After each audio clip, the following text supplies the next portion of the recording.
ਕਿਹੜੀ ਜਗ੍ਹਾ ਤੋਂ ਆਏ ਹੋ? ਮੇਰਾ ਪਿੰਡ ਆ ਧੁੱਪਸੜੀ ਭਿੰਡੀਆਂ ਔਲਖਾਂ ਸੈਦਾਂ ਦੇ ਲਾਗੇ ਤਹਿਸੀਲ ਅਜਨਾਲਾ ਜ਼ਿਲ੍ਹਾ ਅੰਮ੍ਰਿਤਸਰ। ਤੁਸੀਂ ਬਹੁਤ ਦੂਰ ਤੋਂ ਆਏ ਹੋ ਤੇ ਕਾਹਦੇ ਤੇ ਆਏ ਹੋ ਜੀ ਇੱਥੇ?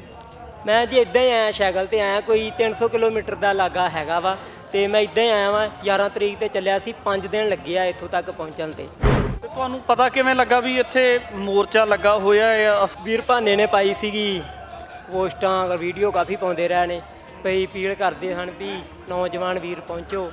ਮੈਂ ਆਖਿਆ ਵੀ ਵੇਖੋ ਵੀਰ ਕਿੰਨਾ ਜ਼ਿਆਦਾ ਪੰਜਾਬ ਵਾਸਤੇ ਦਿਆ ਵਾ ਵੀ ਸਾਨੂੰ ਵੀ ਪਹੁੰਚਣਾ ਚਾਹੀਦਾ ਵਾ। ਗੁਰੂ ਸਾਹਿਬ ਦੇ ਨਾਲ ਆਪਣਾ ਵੀ ਪਿਆਰ ਆ ਵੀ ਸਾਨੂੰ ਵੀ ਆਉਣਾ ਚਾਹੀਦਾ। ਭਾਈ ਗੁਰਜੀਤ ਸਿੰਘ ਖਾਲਸਾ 18 ਮਹੀਨਿਆਂ ਤੋਂ 400 ਫੁੱਟ ਉੱਚੇ ਟਾਵਰ ਤੇ ਬੈਠੇ ਹੋਏ ਆ, ਉਹਨਾਂ ਨੂੰ ਵੀ ਦੇਖ ਕੇ ਆਏ ਹੋ ਜੀ ਉੱਥੇ ਜਾ ਕੇ? ਨਹੀਂ, ਉੱਥੇ ਮੈਂ ਹਜੇ ਨਹੀਂ ਗਿਆ, ਉੱਥੇ ਜਾਣਾ ਵਾ। ਬਹੁਤ ਵੱਡੀ ਕੁਰਬਾਨੀ ਹੈ ਜੀ, ਕਿੰਨੇ ਟਾਈਮ ਤੋਂ ਉੱਤੇ ਬੈਠੇ ਹੋਏ ਆ ਟਾਵਰ ਤੇ, ਕੋਈ ਇੱਕ ਦਿਨ ਨਹੀਂ ਬਹਿ ਸਕਦਾ, ਕਿਤੇ ਕੋਈ ਬਹਿ ਨਹੀਂ ਸਕਦਾ। ਵੇਖੋ ਜੀ ਗੁਰੂ ਸਾਹਿਬ ਦੀ ਕਿੰਨੀ ਕਿਰਪਾ ਹੈ, ਗੁਰੂ ਸਾਹਿਬ ਨੂੰ ਯਾਦ ਕਰਦੇ ਆ, ਕਰਦੇ ਰਹਿੰਦੇ, ਉੱਥੇ ਬੈਠੇ ਆ। ਬਹੁਤ ਵੱਡੀ ਕੁਰਬਾਨੀ ਤਾਂ ਇੱਥੇ ਵਿਚਰ ਕੇ ਮਹਿਸੂਸ ਕੀ ਕਰਦੇ ਹੋ ਵੀ ਆਖਰ ਆਉਣ ਦੀ ਲੋੜ ਕਿਉਂ ਹੈ? ਕਿਹੜੀਆਂ ਚੀਜ਼ਾਂ ਨੇ ਇੱਦਾਂ ਦੀਆਂ ਜਿਹੜੀਆਂ ਤੁਹਾਨੂੰ ਇੱਥੇ ਲਿਆਉਂਦੀਆਂ ਨੇ ਜਾਂ ਸੰਗਤਾਂ ਨੂੰ ਅਪੀਲ ਹੈ ਤੁਹਾਡੀ?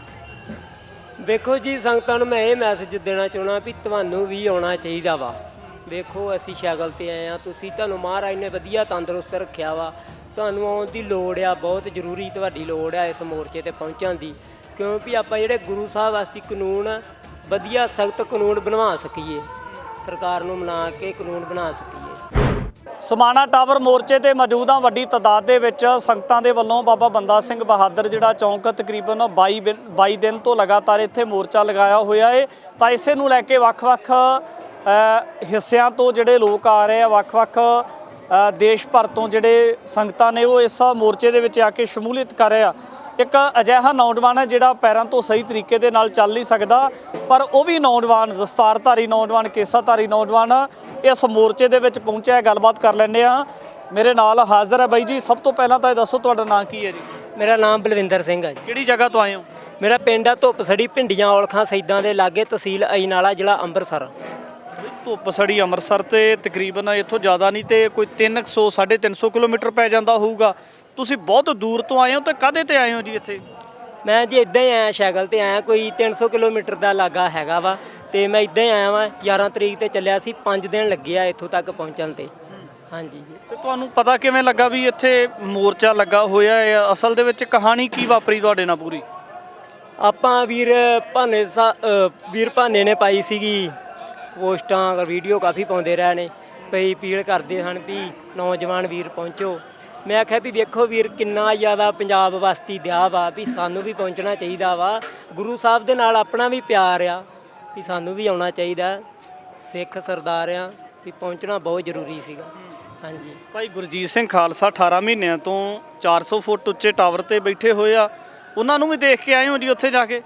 ਨਹੀਂ, ਉੱਥੇ ਮੈਂ ਹਜੇ ਨਹੀਂ ਗਿਆ, ਉੱਥੇ ਜਾਣਾ ਵਾ। ਬਹੁਤ ਵੱਡੀ ਕੁਰਬਾਨੀ ਹੈ ਜੀ, ਕਿੰਨੇ ਟਾਈਮ ਤੋਂ ਉੱਤੇ ਬੈਠੇ ਹੋਏ ਆ ਟਾਵਰ ਤੇ, ਕੋਈ ਇੱਕ ਦਿਨ ਨਹੀਂ ਬਹਿ ਸਕਦਾ, ਕਿਤੇ ਕੋਈ ਬਹਿ ਨਹੀਂ ਸਕਦਾ। ਵੇਖੋ ਜੀ ਗੁਰੂ ਸਾਹਿਬ ਦੀ ਕਿੰਨੀ ਕਿਰਪਾ ਹੈ, ਗੁਰੂ ਸਾਹਿਬ ਨੂੰ ਯਾਦ ਕਰਦੇ ਆ, ਕਰਦੇ ਰਹਿੰਦੇ, ਉੱਥੇ ਬੈਠੇ ਆ। ਬਹੁਤ ਵੱਡੀ ਕੁਰਬਾਨੀ ਹੈ। ਵੈਸੇ ਨਿੱਜੀ ਤੌਰ ਤੇ ਕੀ ਕੰਮਕਾਜ ਕਰਦੇ ਹੋ ਤੁਸੀਂ? ਕੰਮ ਵੀਰੇ ਮੈਂ ਪਹਿਲਾਂ ਤਾਣੀ ਦਾ ਕਰਦਾ ਸੀਗਾ, ਗਲੀਚੇ ਬਣਦੇ ਸੀ, ਉਹ ਬਾਹਰ ਜਾਂਦੇ ਸੀਗੇ, ਉਹ ਹੋ ਗਈ ਬੰਦ, ਕੰਪਨੀ ਜੀ ਉਹਨਾਂ ਦੀ ਬੰਦ ਹੋ ਗਈ ਹੈ ਤੇ ਉਸ ਤੋਂ ਬਾਅਦ ਮੈਂ ਵਿਹਲਾ ਹੀ ਹਾਂ। ਹਾਂਜੀ। ਤੁਸੀਂ ਕਿਹਾ ਕਿ ਜਿਵੇਂ ਭਾਨੇ ਸਿੱਧੂ ਨੇ ਅਪੀਲ ਕੀਤੀ ਸੀ, ਮੈਂ ਉਹਨਾਂ ਦੇ ਵੱਲੋਂ ਕੀਤੀ ਹੋਈ ਅਪੀਲ ਨੂੰ ਸੁਣ ਕੇ ਆਇਆ। ਵੈਸੇ ਨਿੱਜੀ ਤੌਰ ਤੇ ਕੀ ਮਹਿਸੂਸ ਕਰਦੇ ਹੋ ਕਿ ਜਦੋਂ ਇੱਥੇ ਵਿਚਰ ਰਹੇ ਹੋ? ਤੁਸੀਂ ਦੱਸ ਰਹੇ ਹੋ ਕਿ ਮੈਂ 15 ਤਰੀਕ ਤੋਂ ਆਇਆ ਹੋਇਆ ਲਗਾਤਾਰ, ਤਾਂ ਇੱਥੇ ਵਿਚਰ ਕੇ ਮਹਿਸੂਸ ਕੀ ਕਰਦੇ ਹੋ ਵੀ ਆਖਰ ਆਉਣ ਦੀ ਲੋੜ ਕਿਉਂ ਹੈ? ਕਿਹੜੀਆਂ ਚੀਜ਼ਾਂ ਨੇ ਇੱਦਾਂ ਦੀਆਂ ਜਿਹੜੀਆਂ ਤੁਹਾਨੂੰ ਇੱਥੇ ਲਿਆਉਂਦੀਆਂ ਨੇ ਜਾਂ ਸੰਗਤਾਂ ਨੂੰ ਅਪੀਲ ਹੈ ਤੁਹਾਡੀ? ਵੇਖੋ ਜੀ ਸੰਗਤਾਂ ਨੂੰ ਮੈਂ ਇਹ ਮੈਸੇਜ ਦੇਣਾ ਚਾਹੁੰਦਾ ਵੀ ਤੁਹਾਨੂੰ ਵੀ ਆਉਣਾ ਚਾਹੀਦਾ ਵਾ। ਵੇਖੋ ਅਸੀਂ ਸਾਈਕਲ ਤੇ ਆਏ ਆ, ਤੁਹਾਨੂੰ ਮਹਾਰਾਜ ਨੇ ਵਧੀਆ ਤੰਦਰੁਸਤ ਰੱਖਿਆ ਵਾ। ਤੁਹਾਨੂੰ ਆਉਣ ਦੀ ਲੋੜ ਆ, ਬਹੁਤ ਜ਼ਰੂਰੀ ਤੁਹਾਡੀ ਲੋੜ ਆ ਇਸ ਮੋਰਚੇ ਤੇ ਪਹੁੰਚਣ ਦੀ, ਕਿਉਂਕਿ ਆਪਾਂ ਜਿਹੜੇ ਗੁਰੂ ਸਾਹਿਬ ਵਾਸਤੇ ਕਾਨੂੰਨ ਵਧੀਆ ਸਖਤ ਕਾਨੂੰਨ ਬਣਵਾ ਸਕੀਏ, ਸਰਕਾਰ ਨੂੰ ਮਨਾ ਕੇ ਕਾਨੂੰਨ ਬਣਾ ਸਕੀਏ। ਜਿਵੇਂ ਤੁਸੀਂ ਇੰਨੀ ਦੂਰ ਤੋਂ ਆਏ ਹੋ, ਤਾਂ ਜਦੋਂ ਘਰੋਂ ਚੱਲੇ ਸੀ ਤਾਂ ਕਿਸੇ ਤਰ੍ਹਾਂ ਦਾ ਜਿਹੜਾ ਰਸਤੇ ਦੇ ਵਿੱਚ ਕੋਈ ਮੁਸ਼ਕਲ ਆਉਂਦੀ ਹੈ ਜਾਂ ਹਾਲਾਤ ਇੱਦਾਂ ਦੇ ਕਈ ਵਾਰੀ ਘਰਦਿਆਂ ਨੇ ਰੋਕਿਆ ਨਹੀਂ, ਕਿਸੇ ਰਿਸ਼ਤੇਦਾਰ ਨੇ ਰੋਕਿਆ ਨਹੀਂ ਕਿ ਨਾ ਜਾਓ ਇੰਨੀ ਦੂਰ? ਘਰਦਿਆਂ ਨੂੰ ਮੈਂ ਪਹਿਲੀ ਗੱਲ ਇਹ ਕਿਹਾ ਸੀਗਾ ਵੀ ਮੈਨੂੰ 4 ਦਿਨ ਲੱਗਣੇ ਆ, ਮੈਂ ਅੰਮ੍ਰਿਤਸਰ ਤੱਕ ਚੱਲਿਆ ਵਾਂ, ਤੇ ਉਹਨਾਂ ਨੂੰ ਇਹ ਹੀ ਵੀ ਇਹਨੇ ਅੰਮ੍ਰਿਤਸਰ ਹੀ ਜਾਣਾ। ਪਰ ਮੈਂ ਜਦੋਂ ਵੀਡੀਓ ਪਾਈ ਅੰਮ੍ਰਿਤਸਰ ਆਣ ਕੇ ਇਹਨਾਂ ਨੂੰ ਪਤਾ ਲੱਗਿਆ ਵੀ ਇਹ ਤਾਂ ਧਰਨੇ 'ਤੇ ਚਲੇ ਗਿਆ ਵਾ, ਤੇ ਫਿਰ ਫੋਨ ਤੇ ਗੱਲ ਹੋਈ, ਮੈਂ ਹੁਣ ਮੈਂ ਜਾ ਰਿਹਾ ਵਾਂ, ਤੇ ਕਹਿੰਦੇ ਕੋਈ ਗੱਲ ਨਹੀਂ। ਹੁਣ ਇੱਥੇ ਕਿੱਥੇ ਰਹਿ ਰਹੇ ਹੋ? ਹੁਣ ਇੱਥੇ ਆ ਬਸ ਪਹਿਲੇ ਦਿਨ ਪਏ ਆ ਆਪਣੇ ਆ ਜਿਹੜਾ ਇੱਥੇ ਹੋਟਲ ਆ ਵੀਰ ਨੇ ਖੋਲ੍ਹਿਆ ਉੱਥੇ ਪਏ ਸੀਗੇ ਤੇ ਰਾਤੀ ਆਪਾਂ ਇੱਥੇ ਪੈ ਗਏ ਸੀਗੇ ਆਪਣੇ ਆ ਟੈਂਟ ਦੇ ਵਿੱਚ ਹੀ। ਹਾਂਜੀ। ਅਪੀਲ ਕੀ ਹੈ ਨੌਜਵਾਨਾਂ ਨੂੰ? ਨੌਜਵਾਨਾਂ ਨੂੰ ਮੈਂ ਇਹ ਕਹਿਣਾ ਚਾਹੁੰਦਾ ਵੀ ਵੱਧ ਤੋਂ ਵੱਧ ਦਿਓ, ਇਸ ਮੋਰਚੇ ਦਾ ਸਾਥ ਦਿਓ, ਛੇਤੀ ਤੋਂ ਛੇਤੀ ਇਹ ਹੱਲ ਹੋ ਸਕੇ। ਜਿਵੇਂ ਤੁਹਾਡਾ ਸਾਈਕਲ ਹੈ ਤੇ ਪਿੱਛੇ ਅਮਰਤਪਾਲ ਸਿੰਘ ਦੀ ਫੋਟੋ ਵੀ ਲੱਗੀ ਹੋਈ, ਉਹਨਾਂ ਦਾ ਵੀ ਰਿਸ਼ਤੇਦਾਰ ਲਵਾਇਆ ਤੁਸੀਂ, ਕਿਤੇ ਉਹਨਾਂ ਦੀ ਪਾਰਟੀ ਨਾਲ ਤਾਂ ਨਹੀਂ ਜੁੜੇ ਤੁਸੀਂ? ਹਾਂਜੀ ਹਾਂਜੀ ਨਾਲ ਆ ਭਾਈ ਸਾਹਿਬ। ਹਾਂਜੀ। ਉਹਨਾਂ ਦੇ ਨਾਲ ਕਿਉਂ ਤੁਸੀਂ? ਵੇਖੋ ਭਾਈ ਸਾਹਿਬ ਪੰਜਾਬ ਬਸਤੀ ਉਹ ਅੰਦਰ ਬੈਠੇ ਹੋਏ ਆ, ਕਿੱਡੇ ਵਧੀਆ ਕੰਮ ਕਰਦੇ ਸੀਗੇ। ਵੇਖੋ ਵੀ ਹੋਰ ਵੀ ਬੰਦੀ ਸਿੰਘ ਬੈਠੇ ਆ, ਆਪਣੇ ਜਗਤਾਰ ਸਿੰਘ ਹਵਾਰਾ ਸਿੰਘ ਬੈਠੇ ਹੋਏ ਆ। ਸੋ ਮੈਂ ਇੱਕ ਗੱਲ ਤੋਂ ਸੌਰੀ ਕਹਿਣਾ ਚਾਹੁੰਦਾ ਵਾਂ ਵੀ ਅੱਜ ਤੋਂ ਪਹਿਲਾਂ ਮੇਰੀਆਂ ਇੰਟਰਵਿਊ ਹੋਈਆਂ ਵਾ, ਮੈਨੂੰ ਨਾ ਇੰਨਾ ਯਾਦ ਨਹੀਂ ਆਇਆ ਕਿਉਂਕਿ ਮੈਂ ਭਾਈ ਸਾਹਿਬ ਹੁਣਾਂ ਦੀ ਗੱਲ ਕਰਨੀ ਸੀਗੀ ਕਿ ਨਹੀਂ ਕੀਤੀ ਗਈ। ਵੇਖੋ ਵੀ ਕਾਲੀ ਕਾਲੀ ਦੇ ਵਿੱਚ ਇੰਟਰਵਿਊ ਕਰਕੇ ਚਲੇ ਜਾਂਦੇ ਸੀਗੇ। ਤੇ ਬਾਕੀ ਇਹ ਵੀ ਸਰਕਾਰ ਨੂੰ ਇਹ ਪੀੜ ਕਾਫੀ ਟਾਈਮ ਹੋ ਗਿਆ, ਉਹਨਾਂ ਨੂੰ ਵਿਚਾਰਿਆਂ ਨੂੰ ਅੰਦਰ ਛੱਡ ਦੇਣੇ ਚਾਹੀਦੇ ਆ। ਜਗਤਾਰ ਸਿੰਘ ਹਵਾਰਾ ਵੇਖੋ ਕਿੰਨਾ ਟਾਈਮ ਹੋ ਗਿਆ, ਭਾਈ ਅਮਰਤਪਾਲ ਸਿੰਘ ਵੇਖੋ ਕਿੰਨਾ ਟਾਈਮ ਹੋ ਗਿਆ, ਉਹਨੂੰ ਅੰਦਰ ਇਹਨਾਂ ਕਰ ਰੱਖਿਆ। ਉਹ ਕੋਈ ਮਾੜਾ ਕੰਮ ਥੋੜਾ ਕਰਦਾ ਸੀਗਾ। ਵੇਖੋ ਜੀ ਅੰਮ੍ਰਿਤ ਛਕਾਉਂਦਾ ਸੀ, ਕਿੱਡੇ ਵਧੀਆ ਕੰਮ ਕਰਦਾ ਸੀਗਾ, ਉਹਨੂੰ ਇਹਨਾਂ ਅੰਦਰ ਕਰ ਰੱਖਿਆ।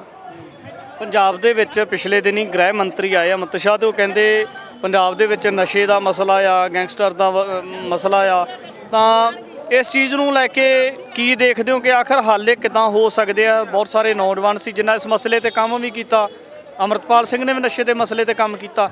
ਕੀ ਜਾਪਦਾ ਕਿ ਕੋਈ ਨਵੀਂ ਸਰਕਾਰ ਜਿਹਦੀ ਗੱਲ ਅਮਿਤ ਸ਼ਾਹ ਕਰਕੇ ਗਏ, ਬੀਜੇਪੀ ਆਉਣ ਦੇ ਨਾਲ ਨਸ਼ੇ ਦਾ ਜਿਹੜਾ ਮਸਲਾ ਹੱਲ ਹੋ ਜਾਊਗਾ ਜੀ? ਵੇਖੋ ਜੀ ਨਸ਼ੇ ਦਾ ਤਾਂ ਨਹੀਂ ਹੋਣਾ ਹਜੇ ਤੱਕ। ਵੇਖੋ ਵੀ ਕਾਲੀਆਂ ਦੀ ਸਰਕਾਰ ਕਿੰਨਾ ਚਿਰ ਰਹੇ ਆ, ਬਾਦਲ ਹੁਣੀ ਕਿੰਨਾ ਚਿਰ ਰਹੇ ਆ, ਲੁੱਟ ਕੇ ਖਾ ਗਏ ਆ। ਹਜੇ ਤੱਕ ਕੋਈ ਮਸਲਾ ਹੱਲ ਨਹੀਂ ਹੋਇਆ ਹੈਗਾ। ਇਹ ਹੁਣ ਸੁਖਬੀਰ ਬਾਦਲ ਵੀ ਬਹੁਤ ਜ਼ਿਆਦਾ ਰੌਲਾ ਪਾਉਂਦਾ ਵਾ, ਮੈਂ ਐਂ ਕਰਾਂਗਾ, ਕੁਛ ਨਹੀਂ ਹੋਇਆ ਵੀਰ। ਹਜੇ ਤੱਕ ਨਸ਼ਾ ਵਧਿਆ ਹੀ ਘੜਿਆ ਨਹੀਂ ਹੈਗਾ। ਕਾਂਗਰਸ ਦੀ ਸਰਕਾਰ ਆਈ ਤਾਂ ਵੀ ਨਸ਼ਾ ਚੱਲਦਾ ਹੀ ਰਿਹਾ। ਉਹਨਾਂ ਨੇ ਗੁਰੂ ਸਾਹਿਬ ਦੀ ਸਹੁੰ ਖਾ ਕੇ ਮੁੱਕਰ ਗਏ ਸੀਗੇ ਤੇ ਹੁਣ ਇਹ ਭਗਵੰਤ ਮਾਨ ਆਇਆ ਵਾ, ਬਸ ਵੀ ਇਹ ਵੀ ਉਹੀ ਕੰਮ ਚੱਲਦਾ ਪਿਆ, ਵੱਧ ਹੀ ਸਗੋਂ ਨਸ਼ਾ ਵੜਦਾ ਜਾਂਦਾ। ਵੀ ਪੰਜਾਬ ਨੂੰ ਇਹ ਲੈ ਕੇ ਬਹਿ ਗਈਆਂ ਸਰਕਾਰਾਂ, ਇਹਨਾਂ ਨੇ ਕੰਜਰਾਂ ਨੇ ਥੱਲੇ ਲਾ ਕੇ ਰੱਖ ਛੱਡਿਆ। ਤੁਹਾਡੇ ਏਰੀਏ 'ਚ ਵੀ ਹੈਗਾ ਜੀ ਇਹ ਨਸ਼ੇ ਦਾ ਮਸਲਾ ਜਿਹੜਾ? ਵੇਖੋ ਜੀ ਸਾਡੇ ਪਿੰਡਾਂ 'ਚ ਤਾਂ ਬਚਾਅ ਹੈ, ਪ੍ਰਮਾਤਮਾ ਦੀ ਕਿਰਪਾ ਆ। ਬਾਕੀ ਇਹ ਆ ਵੀ ਗੋਲੀ ਗਾਲੀ ਜੀ ਵਾਹਵਾ ਹੀ ਚੱਲਦੀ ਸਾਡੇ ਪਿੰਡਾਂ 'ਚ। ਬਾਕੀ ਵੱਡੇ ਨਸ਼ੇ ਦਾ ਬਚਾਅ ਆ, ਜਿਵੇਂ ਚਿੱਟਾ ਚੁੱਟਾ ਹੋਇਆ। ਹਾਂਜੀ। ਆਪ ਸਰਕਾਰ ਆਉਣ ਕਰਕੇ ਬਚਾਇਆ ਜਾਂ ਵੈਸੇ ਪਹਿਲਾਂ ਤੋਂ ਬਚਾਇਆ ਜੀ? ਨਹੀਂ ਸਾਡੇ ਪਹਿਲਾਂ ਤੋਂ ਬਚਾਅ ਹੈਗਾ ਵਾ। ਹਾਂਜੀ। ਵੀ ਆਪਦੇ ਕੰਮ ਨਾਲ ਮਤਲਬ ਰੱਖਦੇ ਆ ਮੁੰਡੇ, ਜ਼ਿਆਦਾ ਕਰਕੇ ਆਪਦੀ ਮਿਹਨਤ ਕਰਦੇ ਆ। ਹਾਂਜੀ। ਅਪੀਲ ਕੀ ਆ ਹੋਰ ਨੌਜਵਾਨ ਜਿਹੜੇ ਨੇ ਆਪਦੇ ਘਰਾਂ ਦੇ ਵਿੱਚ ਬੈਠੇ ਹੋਏ ਆ, ਬਹੁਤ ਸਾਰੇ ਲੋਕ ਆ ਜਿਹੜੇ ਕਿਤੇ ਨਾ ਕਿਤੇ ਇਸ ਮਸਲੇ ਨੂੰ ਇੱਕ ਭਾਈਚਾਰੇ ਤੱਕ ਸੀਮਿਤ ਕਰਕੇ ਦੇਖਿਆ ਜਾਂਦਾ ਹੈ, ਪਰ ਇੱਥੇ ਤੇ ਸਮੁੱਚੇ ਧਰਮਾਂ ਦੇ ਜਿੰਨੇ ਵੀ ਧਾਰਮਿਕ ਗ੍ਰੰਥ ਉਹਨਾਂ ਦੇ ਜਿਹੜੇ ਬੇਅਦਬੀ ਦੇ ਵਿਰੋਧ ਦੇ ਵਿੱਚ ਕਾਨੂੰਨ ਬਣਨ ਨੂੰ ਲੈ ਕੇ ਗੱਲ ਹੁੰਦੀ ਹੈ, ਤਾਂ ਇਸੇ ਦੇ ਤਹਿਤ ਤਮਾਮ ਸਾਰੇ ਧਰਮਾਂ ਦੇ ਲੋਕਾਂ ਨੂੰ ਅਪੀਲ ਕੀ ਤੁਹਾਡੇ ਵੱਲੋਂ? ਵੇਖੋ ਜੀ ਇਹ ਸਾਰੇ ਧਰਮਾਂ ਵਾਸਤੇ ਲੱਗਿਆ ਵਾ, ਕੋਈ ਇਹ ਨਹੀਂਗਾ ਵੀ ਆਪਾਂ ਕਿਸੇ ਦੇ ਧਰਮ ਖਿਲਾਫ ਨਹੀਂ ਗੇ, ਸਾਰੇ ਧਰਮਾਂ ਵਾਸਤੇ ਲੱਗਿਆ ਵਾ। ਇੱਥੇ ਸਾਰਿਆਂ ਨੂੰ ਆਉਣਾ ਚਾਹੀਦਾ ਵਾ। ਵੇਖੋ ਜੀ ਜ਼ਿਆਦਾ ਕਰਕੇ ਇਹ ਸੋਚਦੇ ਹੋਣ ਕਿ ਵੀ ਲੈ ਇਹਨਾਂ ਦੇ ਗੁਰੂ ਸਾਹਿਬ ਦੇ ਹੁੰਦੇ ਇੱਦਾਂ, ਪਰ ਨਹੀਂ, ਇਹ ਇਹਨਾਂ ਨੂੰ ਭੁਲੇਖਾ, ਇਹ ਸਾਰਿਆਂ ਵਾਸਤੇ ਆ ਮੋਰਚਾ ਲੱਗਿਆ ਵਾ, ਪਰ ਇਹਨਾਂ ਨੂੰ ਆਉਣਾ ਚਾਹੀਦਾ ਵਾ। ਬਿਲਕੁਲ, ਬਹੁਤ ਸਾਰੇ ਅਜਿਹੇ ਨੌਜਵਾਨ ਜਾਂ ਅਜਿਹੀਆਂ ਸ਼ਖਸੀਅਤਾਂ ਵੀ ਨੇ ਜਿਹੜੀਆਂ ਇਸ ਮੋਰਚੇ ਦੇ ਵਿੱਚ ਆਪਦਾ ਨਿੱਜੀ ਫਰਜ਼ ਸਮਝਦੇ ਹੋਇਆਂ ਆ ਰਹੀਆਂ ਨੇ। ਹਾਲ ਦੇ ਵਿੱਚ ਤਮਾਮ ਸਾਰੇ ਧਰਮਾਂ ਦੀ ਜਿਹੜੀ ਗੱਲ ਹੈ, ਤਾਂ ਜਿਹੜੇ ਧਾਰਮਿਕ ਗ੍ਰੰਥ ਨੇ ਉਹਨਾਂ ਨੂੰ ਲੈ ਕੇ ਗੱਲ ਹੋ ਰਹੀ ਹੈ, ਪਰ ਸੰਜੀਦਾ ਜਥੇਬੰਦੀਆਂ, ਸੰਜੀਦਾ ਜਿਹੜੇ ਲੋਕ ਹੈ ਉਹ ਵੀ ਕਿਤੇ ਨਾ ਕਿਤੇ ਆਉਂਦੇ ਹੋਏ ਦਿਖਾਈ ਦੇ ਰਹੇ ਨੇ। ਅੱਗੇ ਵੀ ਗੱਲਬਾਤ ਲੈ ਕੇ ਹਾਜ਼ਰ ਹੋਵਾਂਗੇ। ਧੰਨਵਾਦ।